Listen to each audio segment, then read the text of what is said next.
ونصلي على رسوله الكريم اما بعد فاعوذ بالله من الشيطان الرجيم بسم الله الرحمن الرحيم ظهر الفساد في البر والبحر بما كسبت ايدي الناس.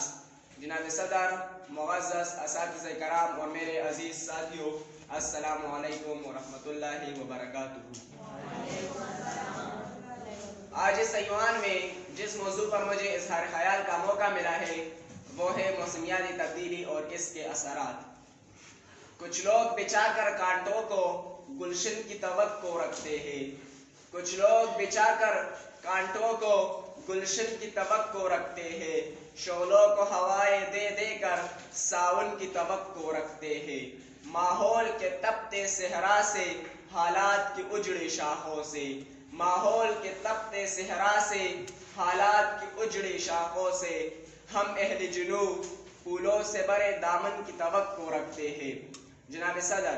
موسمیاتی تبدیلی اور ماحولیاتی آلودگی کا مطلب قدرتی ماحول میں ایسے عناصر کا شامل ہونا ہے جن کی وجہ سے ماحول میں منفی اور ناخوشگوار تبدیلیاں واقع ہو۔ دور جدید ماحولیاتی آلودگیوں میں خطرناک اور ہمارے وطن پاکستان موسمیاتی تبدیلیوں سے متاثر ہونے والے ممالک میں سر فہرست ہے۔ جناب صدر، درخت، پھل، پھول، لہلہاتے کھیت اور سرسبز و شاداب وادیاں، پہاڑ، دریا، سمندر، ٹھنڈی ہوائیں اور پاکیزہ و عمدہ پانی کائنات کا حسین اور جمیل عکس ہے جس کی بدولت انسانیت امن و سکون کا سانس لیتی ہے۔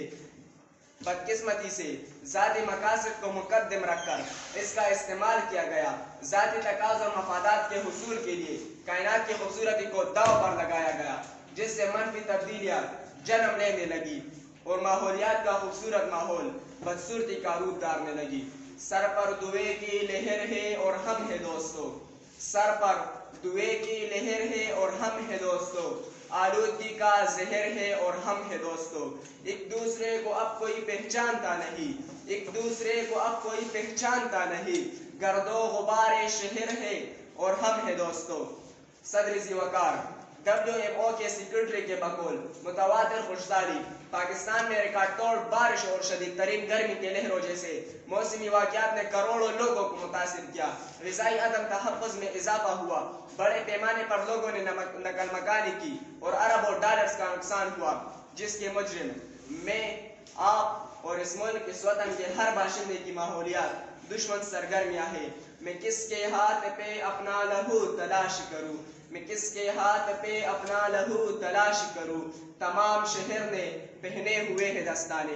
جناب صدر، یونیسکیپ نے پاکستان کو خبردار کیا ہے کہ موسمی تغیرات کے واقعات کی تعداد مستقبل میں بڑھے گی، گرمی کی شدت میں اضافہ ہوگا، غذائی قلت کا سامنا کرنا پڑے گا، بھوک و افلاس کے مسائل میں اضافہ ہوگا، بارشوں کی شدت کے پیش نظر سیلاب کے خطرات بڑھیں گے، فصلوں کے پیداوار گھٹ جائے گے، جس سے غذائی قلت اور امراض جنم لیں گے، جیسے گمبھیر مسائل کا سامنا کرنا ہوگا۔ جنگل جنگل آگ لگی ہے،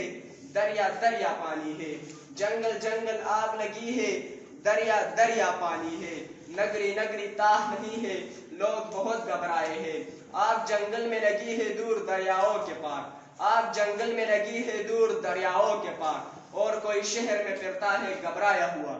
جناب صدر مجلس، مشکل ترین اور گمبھیر مستقبل کو بدلنا پڑے گا، کل کے لیے آج کو قربان کرنا پڑے گا، آئندہ نسل کے لیے آج کے اہل وطن کو قربانی دینی پڑے گی، درخت اور پودوں کے پیداوار میں اضافہ کرنا ہوگا، پانی کا بے دریغ استعمال ترک کرنا ہوگا، 80 ارب ڈالرز پانی کی ضیاع کو ذخیرہ اور کارآمد بنانا ہوگا، مختلف آلودگیوں پر قابو پانا ہوگا، زیر کاشت زمینوں کو کمرشل اور صنعتوں کے لیے استعمال ہونے پر سخت سزا دینی ہوگی،